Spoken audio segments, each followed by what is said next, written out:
नमस्कार दोस्तों, स्वागत है आपका हमारे इस चैनल धूप धुनुची आरती में। दोस्तों, मैं आप लोगों से अनुरोध करूंगा कि इस वीडियो को आप संपूर्ण देखिएगा, यानी कि वीडियो शुरू से लेकर लास्ट तक देखिएगा, क्योंकि मैं आखिर में जो है कुछ बातें आप लोगों से क्लियर करूंगा, जो कि मुझे लगता है कि कुछ कन्फ्यूजन हो रहा है। चैनल में कई दर्शक हमारे जो है इस बारे में बता रहे हैं, तो वो विषय मैं लास्ट में क्लियर करूंगा। पहले जो है मूल विषय पर आते हैं।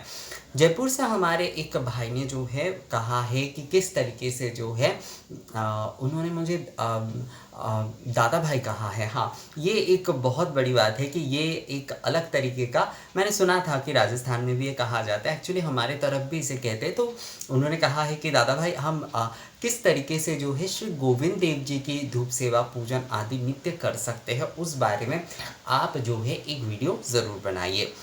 तो आज का हमारा वीडियो जो है उसी के ऊपर है। वैसे पहले मुझे कुछ इस विषय में आया है रिक्वेस्ट कि राधा रमन जी की किस तरीके से सेवा कर सकते हैं, या फिर जो है कन्हैया की किस तरीके से, यानी कान्हा की किस तरीके से सेवा कर सकते हैं। इस बारे में आगरा से एक भाई ने शायद एक बार मुझसे कहा था, खासकर कि ठाकुर जी की सेवा जो है नित्य प्रतिदिन किस तरीके से धूप आदि से हम कर सकते हैं, धूप सेवा आदि, इस बारे में आप अगर एक वीडियो बनाते हैं। तो आज जो है हमारा फोकस संपूर्णता से उसी विषय पर है। देखिए दोस्तों, आप चाहे श्री गोविंद देव जी यानी कि राधा गोविंद की सेवा कर रहे हैं, या फिर केवल गोविंद जी की सेवा कर रहे हैं। कुछ लोग केवल गोविंद जी की सेवा भी करते हैं, कुछ लोग राधा गोविंद की सेवा करते, राधा माधव की सेवा करते हैं, कुछ लोग जो है लक्ष्मी नारायण की सेवा भी करते हैं। तो ये हर किसी के अपनी अपनी भावना होते हैं, वो उसी प्रकार से जो है वो करते हैं। लक्ष्मी नारायण के साथ क्या करते, कई लोग गोविंद जी की छोटी मूर्ति या फिर जो है गोविंद जी की फोटो जो है वो रख देते हैं, उनकी सेवा पूजन करते हैं। तो जिनकी जैसी भावना, एक्चुअली वो उसी तरीके से प्रभु की सेवा पूजा करना चाहते हैं, और इसमें से कोई भी गलत नहीं है। सभी के सभी जो है वो बिल्कुल सही है, किसी भी प्रकार की। क्योंकि कई लोगों का कन्फ्यूजन ये रहता है कि हम तो इस तरह से सेवा करते आ रहे हैं, ये पूजन हम कर रहे हैं, उस तरीके से हम पूजन कर रहे हैं, ये भोग हम लगाते आ रहे हैं, तो क्या उसे बदल देना चाहिए? बिल्कुल बदलने की ज़रूरत नहीं है आपको। आप उसमें ऐड करिए, आप जो है उसमें ऐड, यानी कि उसमें आप कई सारे विधि, कई सारे विषयों को आप जोड़ सकते हैं, पर उसे बदलने की आपको ज़रूरत नहीं है किसी भी प्रकार से। ये सारे के सारे विषय जो है ना वो सही होता है, उसमें कुछ गलत नहीं होता है। हर भक्त की अपनी भावना, भक्ति मूल रूप से भावना पर टिका होता है दोस्तों। तो इसलिए भावना ही अगर नष्ट हो जाता है तो वहाँ पर भक्ति कहाँ बचेगा। तो यहाँ पर आप सबसे पहले तो ये विषय जान लीजिए कि आपको किसी भी चीज़ को बदलने की कोई ज़रूरत नहीं है। जो आप कर रहे हैं उसके साथ आप जोड़ कर जो है इन विषयों को कर सकते हैं, जो मैं आप लोगों को बता रहा हूँ। तो नित्य दिन जो है, अगर आप श्री लक्ष्मी नारायण की सेवा करते हैं, या फिर जो है गोविंद जी की मैं बताता हूँ, क्योंकि उन्होंने जो है गोविंद जी के बारे में कहा है। तो राधे गोविंद या फिर श्री गोविंद की सेवा जो किए जाएंगे, तो सुबह के समय अगर संभव होता है तो सुबह के समय आप मंगल धूप करके, उन्होंने धूप सेवा के विषय में कहा है तो मैं धूप सेवा के ऊपर ही फोकस करके बताता हूँ, उसके साथ साथ पूजा विधि मैं बता देता हूँ। उसके साथ ही सुबह के समय आप जो है श्री गोविंद देव जी को जो है आप राधे राधे बोलते हुए या फिर शंख ध्वनि करते हुए जो है श्री गोविंद देव जी के आप जागरण करिए, और उस समय जो है आप उन्हें आचमनीय जल अवश्य दें, और उसके साथ साथ जो है मंगल धूप देकर मंगल आरती करें। भगवान को हमेशा जो है ना आचमनीय जल हर बार आपको देना चाहिए, आप जितनी बार भी धूप सेवा आदि करेंगे। तो आचमनीय जल जो है वो आप भगवान को प्रदान करिए। भगवान जो है उनकी वो सुबह की पहली आरती होती है, तो उस समय जो है आप धूप सेवा कर रहे हैं। आप अगर भोग आदि करते हैं, मतलब मंगल मुहूर्त में आप भोग आदि करते हैं, मिश्री के जल कई लोग देते हैं भगवान को पीने के लिए, तो मतलब शरबत देते हैं, तो वो आप अपने कुल के नियम के अनुसार, अपने परिवार के नियम के अनुसार करिए। मैं उसमें किसी भी प्रकार की कोई विषय नहीं कह रहा हूँ। मैं जो भी विषय आपको कह रहा हूँ धूप आदि के विषय में, वो आप जोड़ कर सकते हो उसके साथ, मतलब उस विधि को ना बदलते हो, इस विधि को ऐड करके आप उसे कर सकते हैं। तो सुबह के समय आप मंगल धूप करिए, सुबह जो है आप 5 बजे अगर कर पाते तो सबसे अच्छा होता है। सूर्योदय से पहले एक्चुअली मंगल धूप और मंगल धूप आरती जो है वो करना होता है। कई लोग जो है सूर्योदय के बाद भी करते हैं तो ठीक है। मैं आप लोगों को कहूँगा कि अगर आप करते हैं तो 7 बजे के पहले ही आप ये कार्य कर लीजिए। अगर जो है आपके लिए बहुत 4 बजे या 5 बजे करना संभव नहीं हो रहा है आपके लिए मंगल आरती, तो आप जो है 7 बजे से पहले भगवान को मंगल धूप करते हुए, मंगल धूप यानी कि धुंची धूप जो है मंगल धूप करते हुए आप धूप से, पंचदीपक से या धूप से कपूर से जो है आप आरती करके जो है मंगल धूप आरती आप कर लीजिए। अब इसके बाद जो है आपको पूर्वाह्न यानी कि 9:27 के भीतर या ज़्यादा से ज़्यादातर आप 10 बजे के भीतर जो है पूजन आदि कर लीजिए।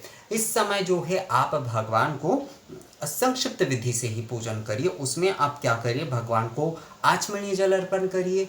उसमें जो है आप भगवान को जो है गंध अर्पण करिए, अक्षत अर्पण करिए, पुष्प अर्पण करिए, तुलसी पत्र अर्पण करिए, पुष्पमाला अर्पण करिए, धूप अर्पण करिए, दीप अर्पण करिए, नैवेद्य या फिर जो भी अखंड फल आदि आप निवेदन करते हैं वो आप निवेदन करिए। उसके बाद जो है पुष्पांजलि करिए, उसके बाद जो है आप आरती करिए। और ये हो गया पूजा का समय। अगर आप जो है पूजा धूप करना चाहते हैं तो ये आप आरती आदि मतलब ये पूजा आदि करने के बाद जो है आपको पूजा धूप जो है वो आपको निवेदन करके भगवान को आरती करना चाहिए। अब जो है मध्याह्न धूप के, ये एक्चुअली पूर्वाह्न धूप भी कहा जाता है और पूजा के बाद भी ये धूप दिए जाते हैं। मतलब मंगल धूप के बाद ये जो होता है ये सेकंड धूप होता है। दूसरे मतलब द्वितीय जो सेकंड वाला जो धूप होता है वो ये होता है, पूजा धूप इसे कहते हैं। अब जो है मध्याह्न की तरफ, तो मध्याह्न में आप भोग आदि जो है वो आप करेंगे। आप भोग आदि के साथ भी जो है मध्याह्न धूप सेवा कर सकते हैं। और अगर आप चाहे तो आप जो है पहले धूप सेवा कर लीजिए, उसके बाद जो है भोग आदि आप चढ़ाकर उसके बाद भोग हटाकर जो है आप आरती कर सकते। कई लोग भोग सामने रखकर भी या धूप और भोग आदि सब कुछ सामने रखकर भी आरती करते, तो उसमें भी कोई गलत बात नहीं है। पर आप धूप सेवा जो है वो भगवान को करके उसके बाद भोग लगाकर भोग हटाकर जो है फिर आप आरती कर सकते हैं। क्योंकि मध्याह्न आरती, मध्याह्न धूप सेवा और मध्याह्न आरती, मध्याह्न आरती यानी कि मध्याह्न भोग आरती जो है वो हो गई है, हो जाती है। अब जो है आपको भगवान को उसके बाद विश्राम देना है। श्री राधे गोविंद को आपको विश्राम देना है, ठाकुर जी को विश्राम देना है। 4 बजे अगर संभव होता है, इस समय आपको धूप सेवा देने की ज़रूरत नहीं है। आप जो है आप इस समय एक संक्षिप्त कपूर आरती संक्षिप्त में कर सकते हैं और उसके साथ ही जो है भगवान को आचमनीय जल अवश्य प्रदान करें। इसके बाद श्रृंगार आदि करके जो है संध्या के समय आप फिर से धूप सेवा करिए। जो संध्या धूप सेवा यानी कि सायान्य जो धूप सेवा है वो करते हुए जो है आप भगवान की संध्या आरती यानी कि सायान्य आरती जो है वो आप करिए। और इसके बाद जैसे कई घरों में शयन देने की नियम नहीं होता है, बस ऐसे ही संध्या आरती के बाद जो है श्रृंगार आदि जो भी होते हैं वो पुष्प आदि हटा दिए जाते हैं और भगवान को जो है वो विश्राम करने के अनुरोध किए जाते हैं। पर कई घरों में शयन देने की विधि होते हैं, तो जिन लोगों के घर में शयन देने की विधि होती है तो शयन धूप अलग से जो है सेवा नहीं होती है, उसमें बस आपको संक्षिप्त आरती करना है। धूप से दीप से जो है वो आपको आरती करना है। शयन आरती कभी भी कपूर से नहीं होती है और शयन आरती में कभी भी जो है वो शंख नहीं बजाया जाता। मंगल आरती में जैसे कि शंख जो है वो एक इम्पॉर्टेंट पार्ट होता है, कपूर जो है इम्पॉर्टेंट मतलब कपूर से आरती करना अच्छा होता है। अगर आप मंगल आरती के समय जो है धूप दीप नहीं भी जला पा रहे हैं, क्योंकि सुबह की पहली आरती होती है, उतने सारे आयोजन शायद नहीं भी कर पा रहे हैं आप, तो केवल धूप सेवा करके आप कपूर आरती भी कर सकते हैं। पर शयन आरती के समय जो है आपको कपूर आरती या शंख ध्वनि नहीं करना है, इस बात का आपको ध्यान रखना है। तो आपको मंगल मुहूर्त में मंगल धूप करना है, उसके साथ आरती करना है, आचमनीय जल आदि देना है। आपको जो है पूर्वान्य में यानी कि पूजा के समय जो है आपको विधिवत तरीके से भगवान की सेवा पूजा करना है। उसके बाद धूप सेवा आप करिए। पूजा विधि कंप्लीट होने के बाद ही जो है एक आप कर सकते हैं कि आपने जो है जैसे कि मैंने आचमनी से लेकर आपने फल आदि चढ़ा दिए, उस विधि का आपने पालन कर लिए। उसके बाद पुष्पांजलि के बाद आप धूप सेवा कर सकते हो, उसके बाद जो है आप आरती कर सकते हो। अब अगर जो है आप अलग से जो है 2 बार नहीं आरती कर पाएंगे, मतलब पूजा के समय भी एक बार आपको आरती करना, उसके बाद फिर से सेवा देकर आरती करना शायद संभव नहीं होगा, क्योंकि गृहस्थों के लिए कई सारे काम होते हैं। तो आप जो है जो पूजा के समय आप जो है आचमनी आदि चढ़ाकर जो है धूप दीप फल आदि जब चढ़ा रहे, उसके बाद पुष्पांजलि के बाद ही जो है आप धूप सेवा भगवान को करते हुए जो है आप आरती कर सकते हैं। उसके बाद मध्याह्न धूप सेवा आरती भोग आदि जिस तरीके से आपके कुलाचार परिवार के नियम है उस प्रकार से करिएगा। और उसके बाद जो है 4 बजे आपको एक बार कपूर से आरती करना चाहिए। और सायाह्न की यानी कि संध्या के समय जो है फिर से धूप सेवा आरती होगी, और फिर जो है शयन जिनके जिनके घर में नियम है उस प्रकार से शयन देना और आरती। शयन आरती में अब मैं फिर से आपको कह देता हूँ, शंख और कपूर जो है वो इस्तेमाल नहीं किए जाते हैं। अब जो है विषय आ जाते हैं कि क्या धूप जो है वो धूप सेवा आदि में जो है आपको गोविंद देव जी को देना है। तो इसमें जो है बहुत ही सरल जो भी सारे धूप आपको मिलते हैं ना, आप वही इस्तेमाल करिएगा। घी जो है शुद्ध वाले जो वो गव्य घृत यानी कि जो गाय के दूध के जो घी होते हैं वो आपको इस्तेमाल करना है ठाकुर जी के लिए। मिश्री जो है वो भगवान को बहुत प्रिय है, मिश्री अवश्य इस्तेमाल करिए। जब धूप सेवा आप कर रहे हैं ना तो कोशिश करिए थाली में थोड़ा सा तुलसी पत्र आदि भी आप रख दें, आचमनीय जल, तुलसी पत्र और धूप सेवा की जो धुनुची है वो आप रख दीजिएगा। तो धूप सेवा करते समय धुनुची धूप में आपको जो है घी का उपयोग करना है, आपको जो है गुग्गुल का उपयोग करना है। जो असुर धूप यानी कि जो पीले लाल होते हैं वो हमेशा आपको लेना है। हमेशा गोविंद देव जी की यानी कि श्री हरि की जब भी आप पूजा कर रहे हैं तो हमेशा पीले वाले राल ही जो है वो आप लीजिएगा। मंद धूप यानी कि जो भूरे वाले जो राल है वो श्री हरि के पूजन में इस्तेमाल नहीं होता है। तो गुग्गुल घृत राल जो शुद्ध वाले जो वो पीले राल है वो आपको लेना है। उसके साथ साथ जो है अगर आप जो अगर के जो काष्ठ होते हैं वो आपको लेना है। उसके साथ साथ चंदन, तुलसी काष्ठ, ये सारे भी आप जो है वो प्रयोग कर सकते हैं। आप जो है कमलगट्टी के जो बीज है वो भी आप प्रयोग कर सकते हैं। विशेष दिनों में आप जो है जौ से, तिल से जो है श्री हरि को सफ़ेद तिल भी चढ़ाया जाते, कई लोग काले तिल भी चढ़ाते, तो दोनों तिल ही चढ़ाए जा सकते हैं। सफ़ेद तिल कहते हैं कि ज़्यादा अच्छा होता है विष्णु पूजन के लिए। तो आप जो है ये सारी चीज़ें व्यवस्था करके जो है आप श्री गोविंद को धूप सेवा आदि कर सकते हैं। नित्य धूप सेवा में मैं आपको कहूँगा कि आप जो है गुग्गुल, चंदन, कपूर, घृत और मिश्री, इससे जो है अगर आप सेवा कर पाते हैं, एक्चुअली षडंग धूप जो है नित्य धूप सेवा में दिया जाता है। तो षडंग धूप के ऊपर ऑलरेडी वीडियो बना हुआ है। आप जो है प्रतिदिन अगर गोविंद देव जी को कर रहे हैं धूप सेवा आदि तो उसमें कपूर दे दीजिए, उसमें जो है चंदन दीजिए, उसमें जो है आप घृत दे दीजिए, उसमें जो है आप शर्करा दे दीजिए, राल दे दीजिए, आप गुग्गुल दे दीजिए। इस प्रकार से जो है आप श्री हरि को षडंग धूप से जो है ना धूप सेवा आप कर सकते हैं। और उसके साथ साथ तुलसी पत्र अवश्य दीजिएगा। तुलसी पत्र देना कभी भी नहीं भूलना चाहिए। श्री हरि की पूजा में आप चाहे धूप सेवा कर रहे हैं, आप भोग सेवा कर रहे हैं, कोई भी आप कार्य कर रहे हैं, क्योंकि धूप ही जो है वो तो नैवेद्य ही है, तो उसमें आपको तुलसी पत्र अवश्य देना है। एक कटोरी में या थाली में आप रख दीजिए। और उसके साथ साथ जो है आचमनीय जो जल है वो आप रख दीजिएगा। मुझे एक्चुअली कईयों ने कहा है कि इसके ऊपर प्रैक्टिकली बताने के लिए, तो हाँ बिल्कुल इसके ऊपर प्रैक्टिकली भी जो है मैं आप लोगों को करके ज़रूर बताऊंगा। ये सहज सरल तरीके से जो है गोविंद देव जी के पूजन आदि है।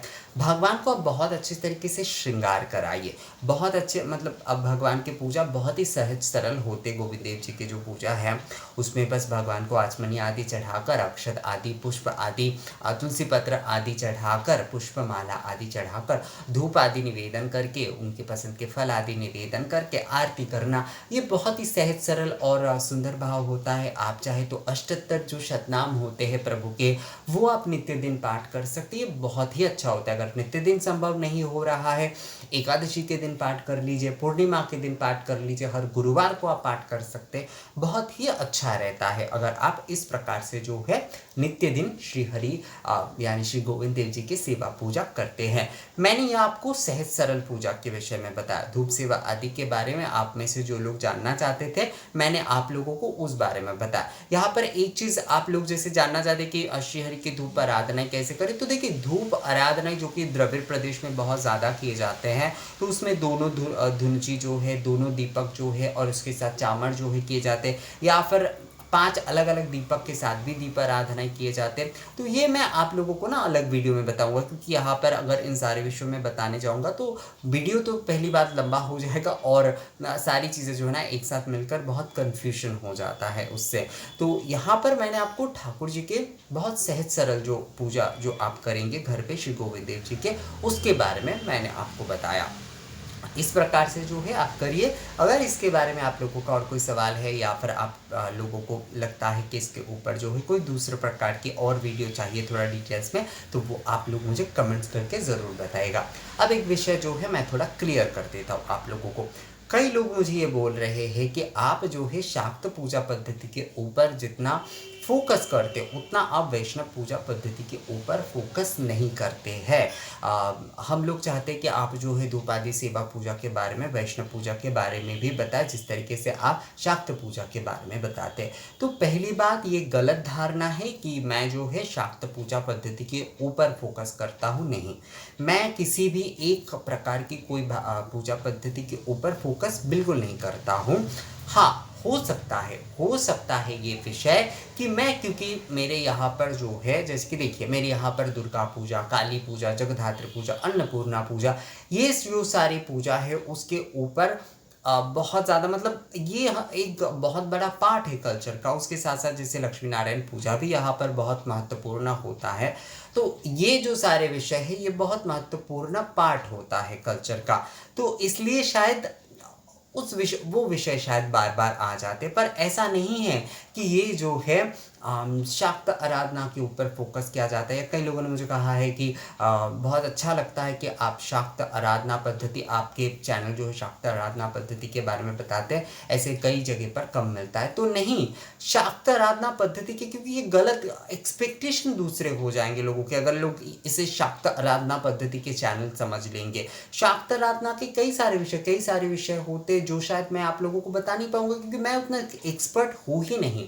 मैं माँ के पूजा के विषय में जो है षोडशोपचार पूजा विधि, धूप दीप आराधना आदि, धूप दीप आरती आदि, इस विषय में बताता हूँ। धूप धुनची आरती है चैनल का नाम दोस्तों। यहाँ पर धूप आराधनाएं, दीप आराधनाएं, आरती, षोडशोपचार, पंचोपचार, निवेदन विधि, यही सारे विषय जो है मूल रूप से बताए जाते हैं।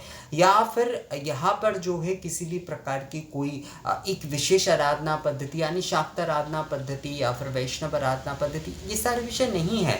मैं यहाँ पर किसी शाक्त आराधना पद्धति पर फोकस कर रहा हूँ, वैष्णव आराधना पद्धति पर फोकस नहीं कर, नहीं, ऐसा बिल्कुल नहीं है। जैसे मैंने आपको कहा, क्योंकि कल्चरली मैं क्योंकि उन सारी चीज़ों से मैं बड़ा हुआ हूँ, उसी परिवेश में, या फिर मेरे यहाँ पर वही सारी चीज़ों को ज़्यादा पालन किए जाते हैं, तो इसीलिए वो सारे विषय आ जाते हैं।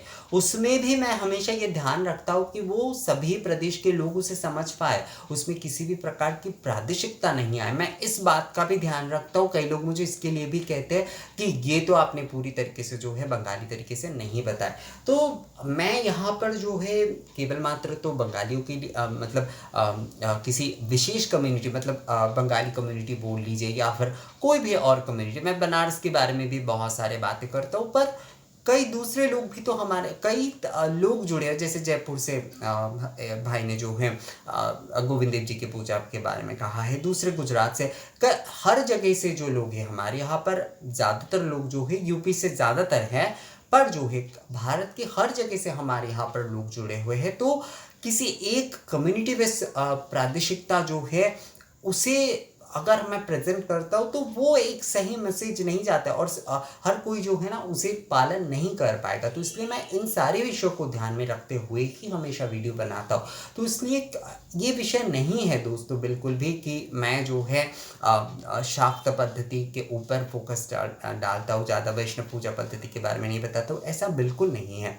धूप धुनुची आरती जो है वो धूप आराधना, दीप आराधना और निवेदन विधि के ऊपर बताता है, चाहे वो शाक्त पूजा विधि हो, चाहे वो वैष्णव पूजा विधि हो, चाहे वो शैव पूजा विधि हो, गाणपत्य हो या फिर दूसरे दूसरे जो भी मेरे जानकारी में या फिर मुझे जानकारी है उस बारे में ज़रूर बताया जाएगा। रिक्वेस्ट ज़्यादातर क्योंकि जो है देवी पूजा के बारे में आते हैं तो इसलिए उसके ऊपर जो है थोड़ा बहुत ज़्यादा वीडियो देखने को मिलता है आप लोगों को शायद। पर ऐसा बिल्कुल नहीं है कि मैं जो है जो लोग वैष्णव पूजा पद्धति जानना चाहते हैं मैं उन्हें इग्नोर करता हूँ या फिर उनके बारे में मैं वीडियो बनाना नहीं चाहता हूँ, ऐसा बिल्कुल नहीं है दोस्तों। ऐसे भावना अपने मन में बिल्कुल मत रखिएगा। मेरे लिए सभी जो है ना वो सभी लोग महत्वपूर्ण हैं। या फिर यहाँ पर किसी भी प्रकार की कोई मैं जैसे हर बार कहता हूँ कि यहाँ पर कोई बंगाली गुजराती या फिर जो है बंगाली गुजराती राजस्थानी उत्तर प्रदेश बोल लीजिए, बिहार बोल लीजिए, ऐसा जैसे किसी भी प्रकार की कोई एक निर्दिष्ट कम्युनिटी के ऊपर नहीं फोकस किया जाता, उसी प्रकार यहाँ पर कोई जो है मतलब शाक्त पूजा पद्धति, वैष्णव पूजा पद्धति, ये सारे विषय बिल्कुल नहीं है। ये धूप हर किसी के लिए, माँ के पूजा के लिए भी धूप दीप आराधना इम्पॉर्टेंट है, ठाकुर जी के पूजा के लिए भी ये इम्पॉर्टेंट है। तो इसमें ये सारे विषय आना ही नहीं चाहिए। ये सारे विषय बिल्कुल अपनी सोच में मत लाइए। मैं सभी के लिए वीडियो बनाऊंगा। थोड़ा सा क्या होता है इधर उधर हो जाता है, एक चीज़ पर ज़्यादा वीडियो एक समय बन जाता है और इसमें थोड़ा सा मतलब ये अगर आप लोगों को इस कारण से लगता है तो उसके लिए मैं क्षमा चाहता हूँ। पर मेरा ऐसा कोई उद्देश्य इस प्रकार का नहीं है। और मैं जो लोग मुझे कहते हैं कि शाक्त पूजा पद्धति के बारे में ये वो कई, तो मैं उन्हें कहता हूँ कि ये कोई विशेष पद्धति का चैनल नहीं है। आप अगर अपने दूसरे प्रकार की एक्सपेक्टेशन यहाँ पर पूरी करना चाहते हैं, मतलब आप चाहते हैं कि ये भी दिखाया जाएगा वो भी दिखाया जाएगा, देखिए यहाँ पर ना तंत्र के बारे में जैसे कि कई लोगों को कई भ्रांति है, तो इसलिए उसके ऊपर मैं कई समय फोकस करता हूँ, उसके बारे में मैं कई समय बताता हूँ। शाक्त तंत्र, वैष्णव तंत्र, ये सारे विषयों के ऊपर मैं बताता हूँ। तो उसमें कई समय जो है देवी पूजा के विषय आदि जो है वो शायद आ जाते हैं। पर क्योंकि तंत्र को लेकर बहुत जो है ना बहुत भ्रांति है लोगों में। देखिए तंत्रोक्त पद्धति से भी आप पूजन करेंगे तो भी भगवान आपके पूजन ग्रहण करेंगे। आप वेदोक्त पद्धति से, पुराणोक्त पद्धति से, जो भी पद्धति आप शुद्ध भावना के साथ, निष्ठा के साथ, भक्ति पूर्वक जो है आप पालन करेंगे, उस विधि के साथ जो है संपूर्णता से आप पूजन करेंगे, भगवान आपके पूजन उसी विधि से ग्रहण कर लेंगे। तो यहाँ पर मैं फिर से आपको कहता हूँ किसी भी प्रकार की कोई ऐसी विषय नहीं है कि किसी को इग्नोर करना आदि जो है, ऐसा अगर आप लोगों को लगा है तो उसके लिए मैं क्षमा चाहता हूँ। हमारे यहाँ पर धूप दीप आराधना आदि निवेदन विधि के ऊपर ही बताया जाता है। हमारे चैनल का नाम धूप धुनुची आरती है दोस्तों, और इस सभी के लिए है। यहाँ पर कोई विशेष ऐसी कोई विषय नहीं है। तो गोविंद देव जी के पूजा के विषय में ये वीडियो आप लोगों को कैसा लगा, और आप लोगों के मन में ये जो भी सारे भ्रांति थे मुझे लगता है दूर हो गया है। तो मिलेंगे आपसे अगले वीडियो में नई जानकारी के साथ, तब तक के लिए नमस्कार।